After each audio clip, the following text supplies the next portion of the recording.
For 10 years, EI and OECD have worked together on the International Summit for Teaching and Learning.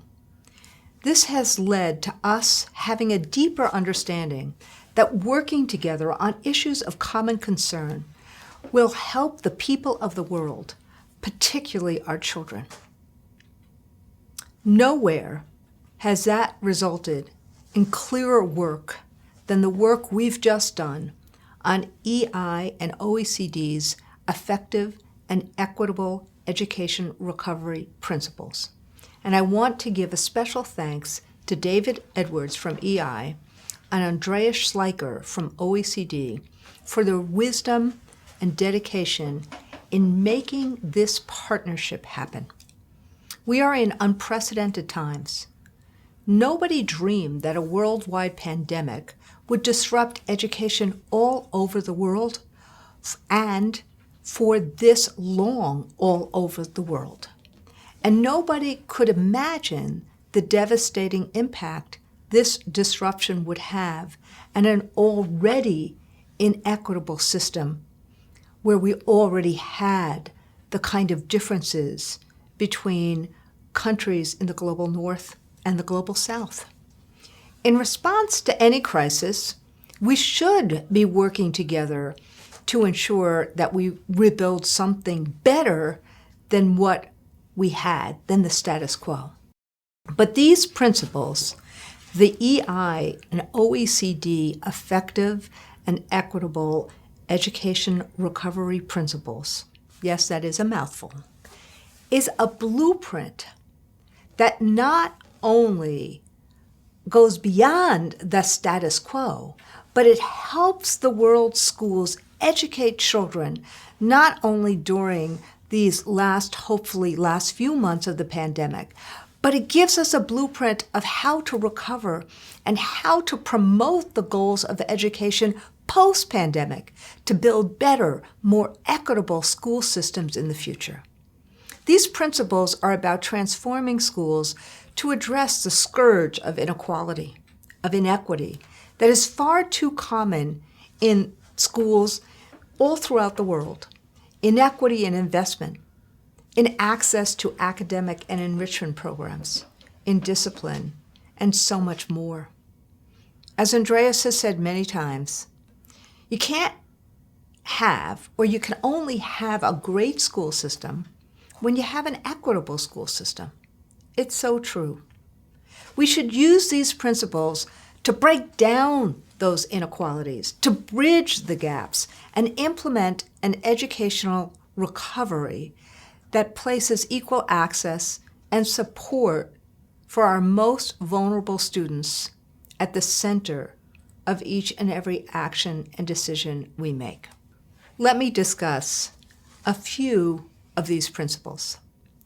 One of the things the pandemic revealed is the absolute importance of doing whatever we can to keep schools open for safe in-person instruction.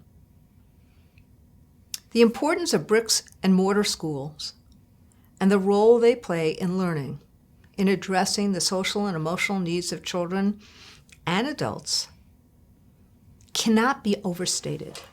The EI-OECD principles are based on this fundamental truth. And although distance learning was, because of the pandemic, the best option for some schools, particularly at the height of the pandemic, communities struggled, particularly in gaining or getting kids the remote instruction they needed, the internet, computers, and worse, children needed the social interaction and the support services that only school buildings can provide. As we begin to get everyone vaccinated and put the other mitigation strategies in place, we must do everything possible to obviously make schools safe, but to keep school buildings open. And once we get students back in schools, we have to directly address their emotional, social, and academic needs. It can't be what we left in March 2020. We must be more robust and more equitable to better meet the needs of all of our students. Beyond the essential services for our students, the principles address the needs of teachers in their professional lives. If we're going to make schools better, then the professionals in each and every classroom, as well as those who are bus drivers, those who do food services, those who are clinicians, we must give them the freedom to teach. We must provide new and effective professional learning opportunities. And once those lessons and that support is had, classroom teachers have to have the autonomy to use their professional judgment to meet the needs of every child. Certainly, as the pandemic began, we gave them a lot of autonomy as they turned on a dime to revert from in-school to remote. Let's remember that as we go back to being in school, what these educators have done. The principles also tackle one of the most perplexing questions for education during this pandemic. What's the proper role of education technology now and moving forward? The pandemic taught us there is a role for technology in education, and of course we must embrace this reality.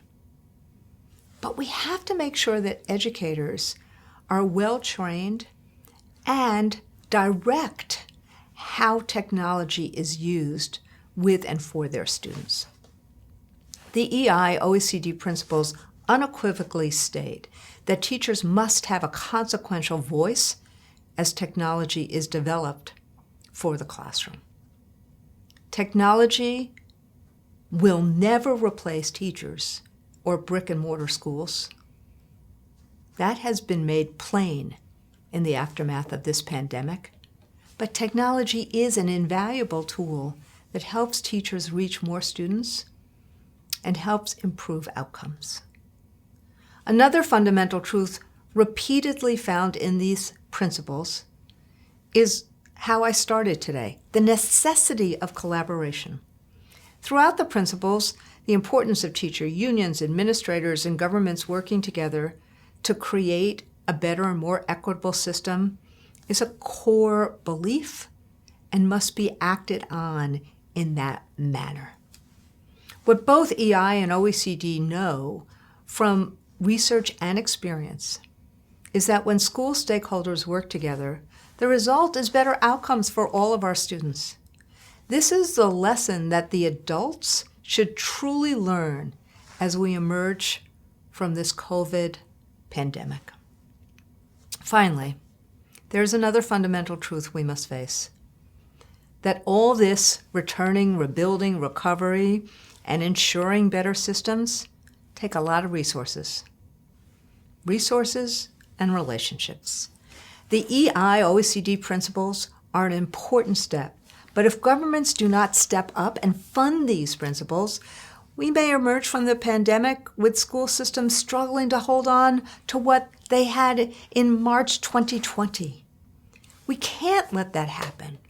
All of us must urge our elected political leaders to properly fund schools as we tackle all of these issues. We can't do it alone.